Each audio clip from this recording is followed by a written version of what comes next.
We're back with a special presentation of the Glenn Beck Show. I'm Anderson Cooper. Tonight we're talking about Glenn. We're talking with Glenn also about his new book, An Inconvenient Book. The title, it's got an oddly familiar ring to it. I feel like I've heard something like it before. So let's talk about global warming. I don't know. Oh my gosh, that is almost the name of the Al Gore. Yeah. Do you buy it? Global warming. Yeah, how can you not buy it? Is the Earth getting warmer, in your opinion? Absolutely it is. Yes, okay. Absolutely is man to blame? Don't know. Maybe. Don't know. Maybe. I can't imagine that Most scientists say yes. Ooh, most scientists say yes. Wow, you got me there. That's why you're on 60 Minutes.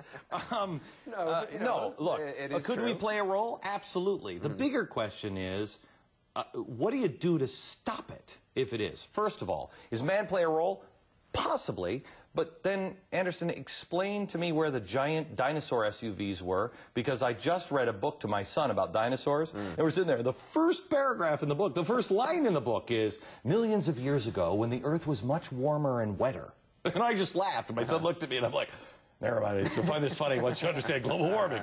I mean, the Earth constantly changes. The only thing... Right, but the consensus... Oh, don't start. I have to tell you this because I just did Planet in Peril. That's right. So, the consensus, though, is surprisingly didn't piss me off. Really? It didn't. I thought it was very middle of the road. I mean, it wasn't, saying that Florida's going to be swamped or anything like that. It was very responsible. I do like this part of the book. This is, I don't know, there you go. This is the map of Florida. Yes.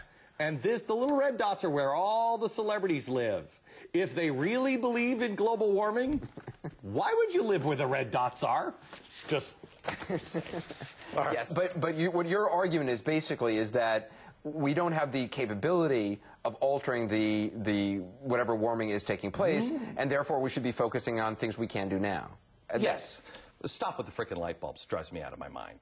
Stop. You don't have the good kind of light bulbs in the house? Let me tell you something. If they ever ban light bulbs and they say, hey, we're going to ban light bulbs, everybody's going to have fluorescents, I am going to buy so many incandescent light bulbs that for generations my family will be the only one. But what's wrong with trying to, because if it saves some energy? It's worthless. Well, but it's interesting because at the same one time, in the book you're arguing, saying it's worthless, but at the same time you talk about trying to wean America off oil, our dependency on oil from dictators. Absolutely. Look, here's the thing on global warming. Government is never going to solve it. America can solve it. Technology can solve it, but only when capitalism is unleashed. When you build a better whatever, then it will replace that technology. Believe me, you can build, for instance, ethanol. You want to make another fuel? Great, I am in on it. Why wouldn't we go with sugar like Brazil? Right. Ethanol takes 80% of the oil that you're burning, that you would have burned, to make it. Right, 2/3 of a gallon of gas or something to make a gallon of ethanol. It's ridiculous. Right? It's ridiculous.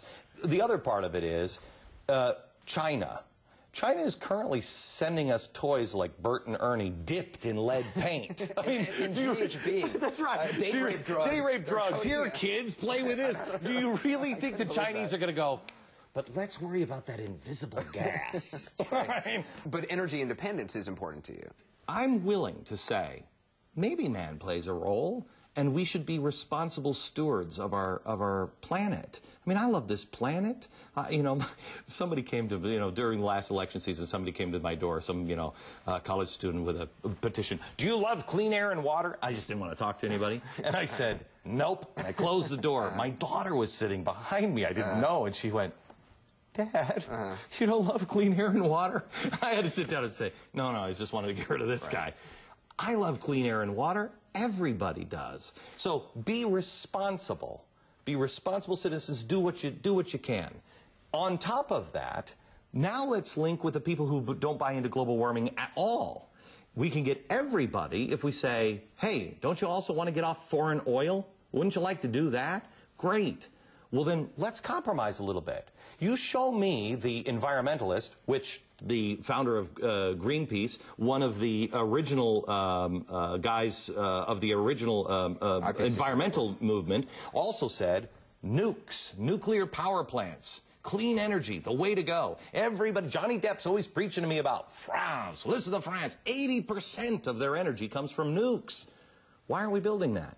Because there's a different agenda, I believe. How big a problem do you think is, I mean, is America addicted to oil? Do you agree with George Bush on that one?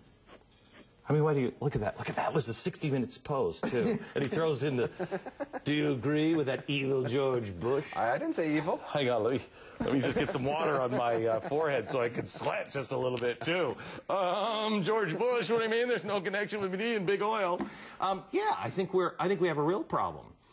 However, I find it very interesting that the biggest oil companies, the three big oil companies, they have a smaller lobbying budget than GE does. GE, the parent company of NBC, that just happened to do the Green Week because it's a public service. Really? Really? The same company, GE, that just bought up all these carbon credits that are worthless unless the United States Congress passes legislation to make carbon credits worth something? That group of people? They're not insidious. They're just good stewards of the earth. Mm-hmm. But the oil companies, they're insidious. I mean, let's talk about agendas here. Let's just at least be fair. Does GE do radio at all? Thank God, no. Stay put, America. We're back in 60 seconds. More Glenn.